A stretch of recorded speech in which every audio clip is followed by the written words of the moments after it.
This is Philippines. And this is Brunei. Have you ever wondered from what aspect these two shared differently and in common? Or did it cross your mind to compare different countries around the world? If not, brace yourselves because we are now entering World comparative politics. Let us explain. With just thinking about government, this comes into our minds.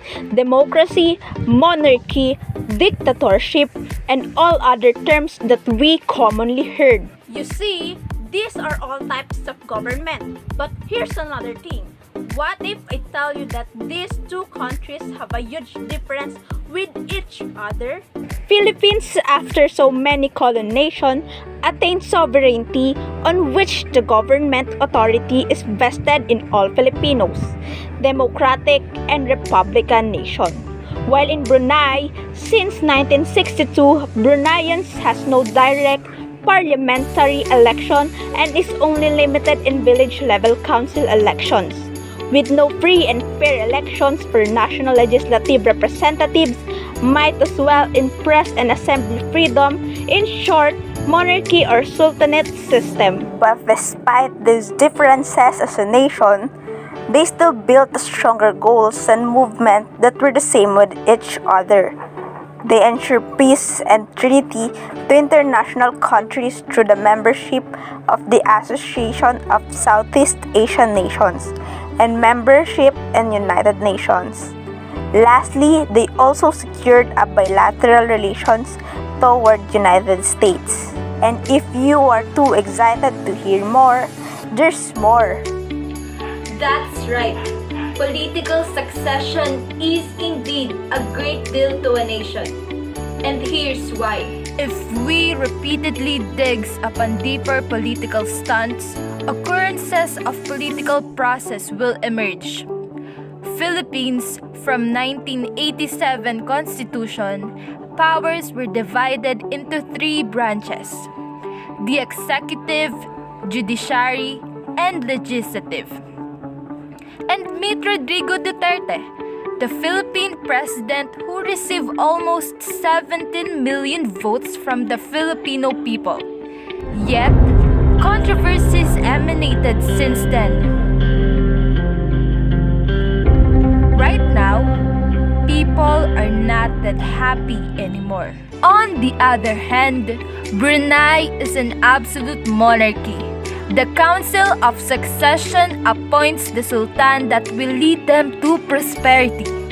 Because based from 1959 Constitution, Sultan is both head of the state and head of the government, which he exercises absolute powers and full executive authority to the people. So meet Sultan Hassan al-Bolkiah, the appointed Sultan of Brunei after his father's formal abdication. He is one of the last absolute monarchs in the world. However,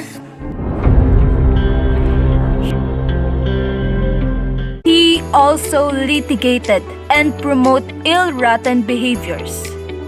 And that is how you perceive a leader.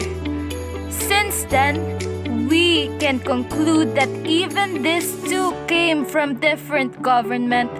Philippines and Brunei still have something in common: to have a dynastic politics and familiar personalities characterization. Will you be able to weigh things now? If not, the game just begin. Many people think that economy is all about money. I'm sorry to burst your bubbles, but it is not always the money that saves a nation. It is all about wise decision making. Brunei is a small yet a wealthy country. Originally, they focus on the richness of their petroleum and natural gas. It leads the way to be the nation's major source of economic maneuver.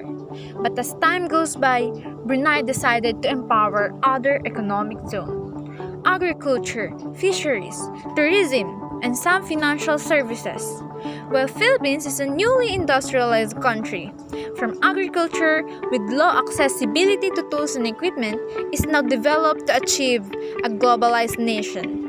Economy shifts from agriculture to services and manufacturing in just a fast pace of time. To see the connection of good decision making in managing the stability of the economy, because all of these changes were headed by none other than the leader of the state. Corruption, poverty, and insufficient infrastructure investment are one of the many distractions in having a good economy. But let us go into the brightest part. Both countries are maximizing and strengthening their natural resources to success, starting to immobilize aquaculture, petroleum exporting procedures, and other economical movements. This leads for the two countries be associated with the two largest economies in the world, China and United States. And now, what do you think is the reason we have chosen Brunei and Philippines to be compared? Here is why.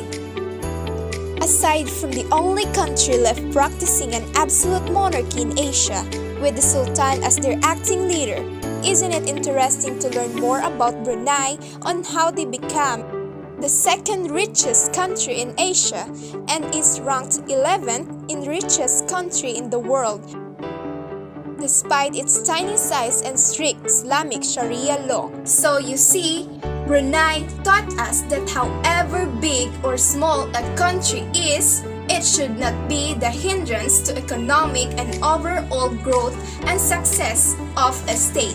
And with these comparisons, Philippines can adapt the ideologies from Brunei that can actually create an incredible change within the country. It can help us to understand aspects on why and where we are lacking and deficient in order to achieve the same economic milestone as well as high human development like Brunei. See you See you on the on next the next video. video.